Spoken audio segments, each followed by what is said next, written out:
تاریخ کی سب سے عبرتناک اور حیران کن داستانوں میں سے ایک ایسا واقعہ جس نے انسانی غرور کو خاک میں ملا دیا اور دنیا کو یہ پیغام دیا کہ اللہ کے گھر کا محافظ وہ خود ہے۔ ہم مکہ مکرمہ کی اس قدیم تاریخ کی طرف پلٹتے ہیں جہاں خانہ کعبہ حضرت ابراہیم علیہ السلام کے ہاتھوں تعمیر ہونے کے بعد عربوں کے لیے سب سے بڑا مذہبی اور روحانی مرکز تھا۔ تمام قبائل اس گھر کا احترام کرتے تھے اور اسی کے طفیل مکہ کو تجارتی اور امن کا مرکز سمجھا جاتا تھا۔ مگر یمن کا ایک بادشاہ تھا، ابرہہ اشرف۔ وہ ایک ظالم اور حد سے زیادہ مغرور شخص تھا جس کی شہرت اس کے طاقتور لشکر اور غرور کی وجہ سے تھی۔ ابرہہ نے دیکھا کہ تمام عرب حج اور تجارت کے لیے مکہ کی طرف جاتے ہیں اور یمن کا علاقہ معاشی طور پر پیچھے رہ جاتا ہے۔ اس نے اپنے دارالحکومت صنعا میں ایک بے مثال اور شاندار چرچ تعمیر کروایا جسے القلیس کہا جاتا تھا۔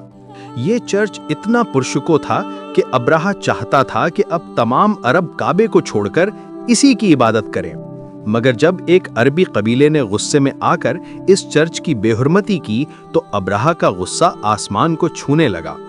وہ انتقام کی آگ میں جل رہا تھا اور اس نے قسم کھائی کہ وہ اس گھر کو جڑ سے مسمار کر دے گا جس کی وجہ سے اس کے چرچ کی اہمیت کم ہو گئی تھی۔ ابرہہ نے ایک عظیم شان لشکر تیار کیا جس کی مثال عرب نے پہلے کبھی نہیں دیکھی تھی۔ یہ لشکر صرف تعداد میں زیادہ نہیں تھا بلکہ اس میں ایسے جنگجو شامل تھے جو لوہے کے ساز و سامان سے لیس تھے، اور اس لشکر کا سب سے بڑا مرکز تھے 8 سے 10 بڑے جنگی ہاتھی۔ ان ہاتھیوں میں ایک ہاتھی سب سے زیادہ طاقتور، قداور اور تربیت یافتہ تھا جسے محمود کہا جاتا تھا۔ یہ ہاتھی لشکر کا فخر اور دشمن کے دل میں خوف ڈالنے کا سب سے بڑا ہتھیار تھا۔ ابرہہ کا ارادہ واضح تھا، ایلیفنٹ آرمی کی طاقت سے وہ کعبے کی بنیادیں ہلا دے گا اور اس کا نام و نشان مٹا دے گا۔ جب اس لشکر نے یمن سے مکہ کی طرف کوچ کیا تو راستے میں آنے والے ہر قبیلے نے خوف کے مارے ہتھیار ڈال دیے۔ ایک قبیلے نے مزاحمت کی کوشش کی بھی تو وہ کچل دیے گئے اور ان کے سرداروں کو قید کر لیا گیا۔ یہ لشکر اپنی تمام تر رعونت اور غرور کے ساتھ مکہ کے مضافات میں آ کر خیمہ زن ہو گیا۔ اہل مکہ جو اپنی مذہبی رسومات کے علاوہ کسی بڑی جنگ کے لیے تیار نہیں تھے، یہ خبر سن کر سکتے میں آ گئے۔ ان کے پاس دفاع کا کوئی نظام نہیں تھا اور ان کا واحد بھروسہ اس گھر کا مالک تھا۔ مکے کے تمام باشندے اپنے خاندانوں اور بچوں کو لے کر قریبی پہاڑیوں کی گھاٹیوں میں پناہ لینے پر مجبور ہو گئے تاکہ جب تباہی آئے تو کم از کم ان کی جانیں تو بچ جائیں۔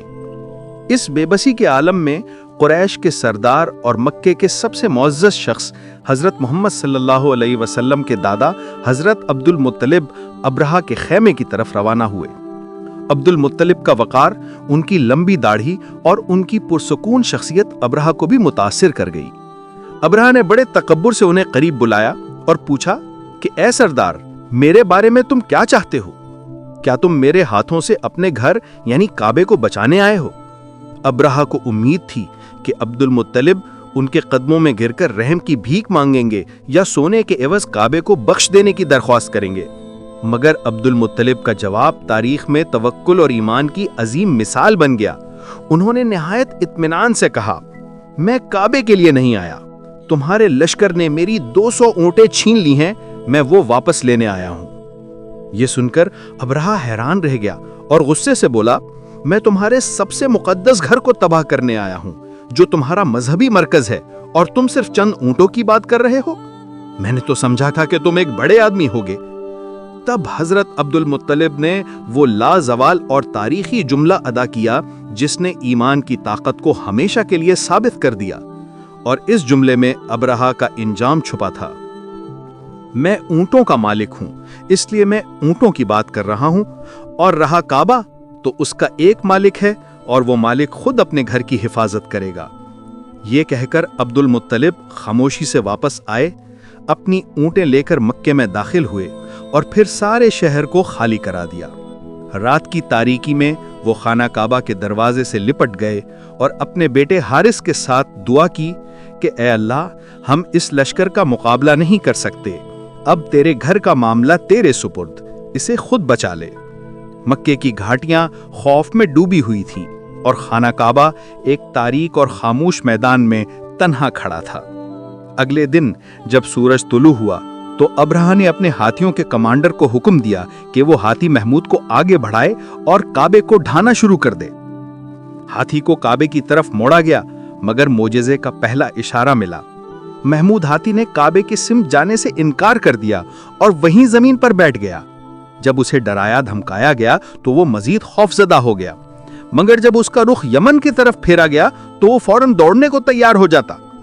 ابرہہ جو اس غیر معمولی صورتحال سے ناراض تھا، ابھی اپنے غصے کا اظہار ہی کر رہا تھا کہ آسمان سے غیبی عذاب کا نزول شروع ہو گیا۔ افق پر اچانک چھوٹے چھوٹے پرندوں کے لاکھوں جھنڈ نمودار ہوئے، جنہیں ابابیل کہا جاتا ہے۔ یہ پرندے تین تین کنکر یعنی پتھر اپنی چونچوں اور پنجوں میں دبا کر لائے تھے۔ یہ کوئی عام کنکر نہیں تھے، بلکہ یہ آگ میں پکی ہوئی مٹی کے بنے ہوئے تھے، جو باریک ہونے کے باوجود کسی آہنی گولی سے زیادہ مہلک تھے۔ پرندوں نے ابرہہ کے لشکر کو آسمان سے گھیر لیا اور اللہ کے حکم سے وہ کنکر اس ہاتھیوں کے لشکر پر برسانا شروع کر دیے۔ وہ کنکر اتنی تیزی اور قوت سے لگتے تھے کہ جنگجوؤں کے لوہے کے زرہ بختر کو چیرتے ہوئے جسم سے پار ہو جاتے۔ جس فوجی کو بھی یہ کنکر لگتے، اس کا جسم فوری طور پر سڑنا اور گلنا شروع ہو جاتا اور وہ چبائے ہوئے بھوسے کی طرح ریزہ ریزہ ہو جاتا۔ ہاتھیوں کا لشکر، جو دنیا کی سب سے بڑی طاقت کا غرور تھا، ننھے پرندوں کی ایک فوج کے سامنے بے بسی اور خوف سے چیخ رہا تھا۔ ہاتھی جو کچھ دیر پہلے کعبے کی طرف جانے سے رک گئے تھے، اب دہشت میں چاروں طرف بھاگ رہے تھے۔ ابرہہ خود بھی شدید زخمی ہوا اور اس کا جسم دھیرے دھیرے ٹکڑے ٹکڑے ہونے لگا۔ اس کا انجام اس کے غرور سے کہیں زیادہ عبرتناک تھا۔ یوں اللہ تعالیٰ نے ایک چھوٹی سی مخلوق کے ذریعے دنیا کی سب سے طاقتور فوج کو تباہ کر کے اپنے گھر کی حفاظت کی۔ یہ واقعہ عام الفیل دی ایئر آف دی ایلیفنٹ کہلایا، اور اس عظیم و شان سال ہمارے پیارے نبی حضرت محمد صلی اللہ علیہ وسلم کی ولادت ہوئی۔ یہ کہانی قیامت تک کے لیے تمام ظالموں، متکبروں اور باغیوں کے لیے ایک خوفناک پیغام ہے کہ طاقت کا اصل مالک صرف اللہ ہے، اور اس کے سامنے ہر غرور خاک ہو جاتا ہے۔